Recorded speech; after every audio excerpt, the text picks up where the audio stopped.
करे। पार्वती मैया धर्म पत्नी थी, इसलिए जैसे ही शादी कर आई नंदी पर बैठ कर आई। नंदी पर बैठ कर आते से ही माता पार्वती मैया जैसे नंदी पर बैठ कर आई, शंकर भगवान ने नंदी पे से पार्वती जी को नीचे उतारा।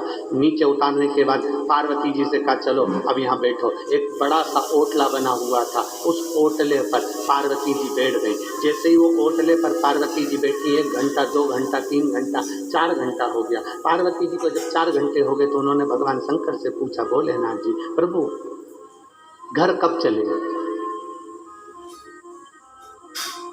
पार्वती जी ने पूछा घर कब चलेंगे? शंकर भगवान बोले यही तो घर,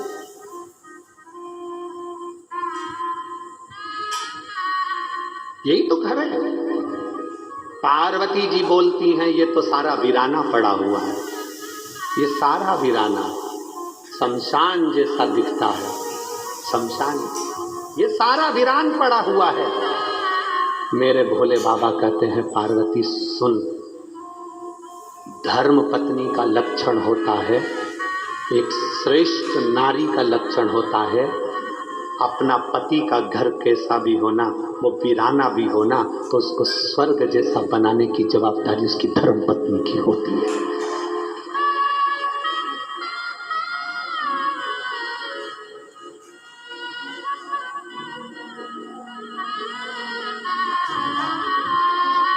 एक नारी की जवाबदारी होती है घर को स्वर्ग जैसा बनाने की, गौलोक धाम जैसा बनाने की, अच्छा बनाने की जवाबदारी एक धर्म पत्नी की होती है। पर शादी करके आने के 1-2 महीने तक तो धर्म पत्नी काम करती दिखती है।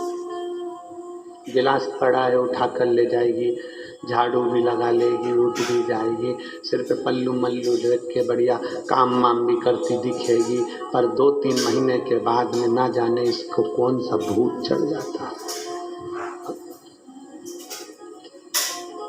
फिर तो कप पड़ा है चाय का पड़े रहने दो, गिलास पड़ा है पड़े रहने दो, सामान पड़ा है पड़े रहने दो। शिव महापुराण की कथा कहती है सारी दुनिया में बहुएं पूछती फिरती हैं हमारा भाग्य कब चमकेगा, हमारा भाग्य कब चमकेगा, हमारा भाग्य कब चमकेगा। हम उनसे निवेदन करना चाहेंगे आपके ससुर के, सास के और पति के बर्तन, जब बर्तन वाली चमका रही है तो बर्तन वाली का भाग्य चमकता है। जिस दिन तुम अपने ससुर, सास और पति के बर्तन चमकाना प्रारंभ कर दोगे उस दिन तुम्हारा भाग्य चमक जाएगा।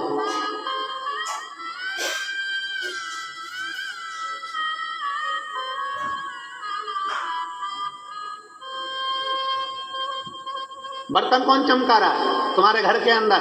तुम तो बढ़िया आराम से मोबाइल,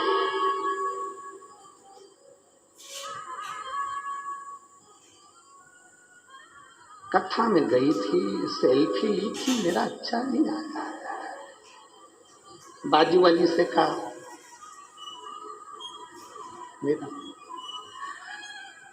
मेरा भी आना चाहिए, इतने में तीसरी आ गई, मेरा भी आना चाहिए। जैसे सेल्फी में फोटो ढूंढ रही हो कि मेरा भी आना चाहिए, उसी तरह अपने आप में गौरवान्वित होना कि मैं शंकर के मंदिर में जाती हूँ तो मेरा फोटो भोलेनाथ जी के पास में भी है, मेरा फोटो भी भोलेनाथ जी के पास में है।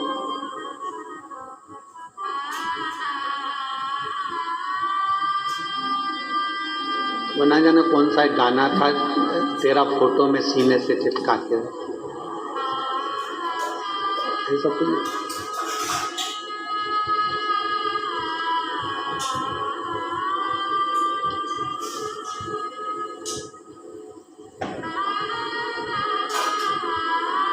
वो कहते हैं ना, आम है आज भी तेरे जलवे, आम है आज भी तेरे जलवे, पर कोई देख सकता नहीं। आम है आज भी तेरे जलवे, पर कोई देख सकता नहीं। सबकी आंखों पर पर्दा पड़ा है, तेरे चेहरे पर कोई पर्दा नहीं, तेरे चेहरे पर कोई शिव और शंकर के भक्त के बीच में कोई पर्दा नहीं होता। भक्त और भगवान के बीच में कोई पर्दा नहीं होता।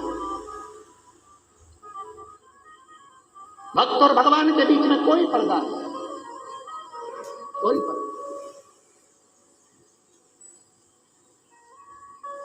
पार्वती जी ने कहा कि ये जो चबूतरे पर तुमने मुझे बिठाया है ये अपना घर है? शंकर भगवान बोले हाँ। तो इस पर कहीं छत मत तो है ही नहीं है। शंकर जी बोले शमशान है ना, मसान में छत थोड़ी ना होती, 2-3 मंजिल का मकान थोड़ी ना होता।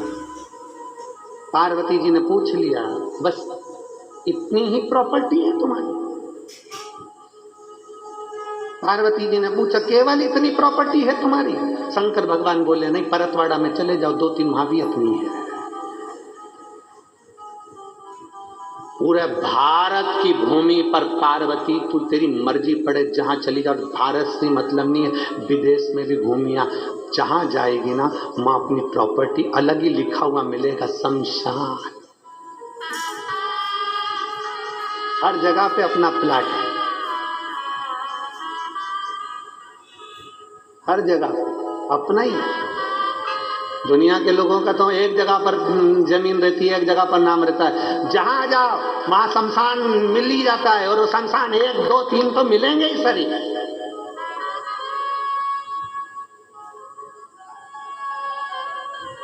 हर जगह अपनी प्रॉपर्टी है।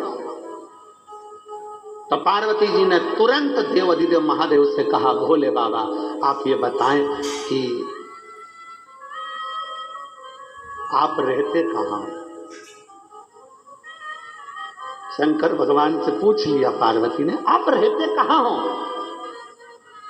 ये धर्म पत्नी पति से पूछती है, क्यों 10 बजे तक आ रहे हो, कहाँ थे? पत्नी पति से बात पूछती है, तुम 11 बजे तक आ रहे हो, कहाँ थे? और कई कई नहीं पूछती है तो भगोने जैसा मुंह करके पति समझ जाता है।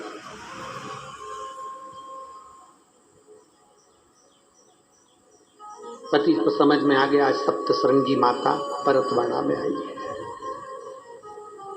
पति को समझ में, ध्यान में आ गया। पार्वती जी ने पूछा, आप रहते कहाँ हो? आपके रहने का स्थान कौन सा है? रामचरितमानस में संतों के पास में, साधुओं के पास में, सन्यासियों के पास में, तपस्वियों के पास में बैठकर मेरे राम जी भी पूछते हैं मैं कहाँ रहूं। मेरे राघव जी भी पूछते हैं मैं कहाँ रहूं। कहाँ?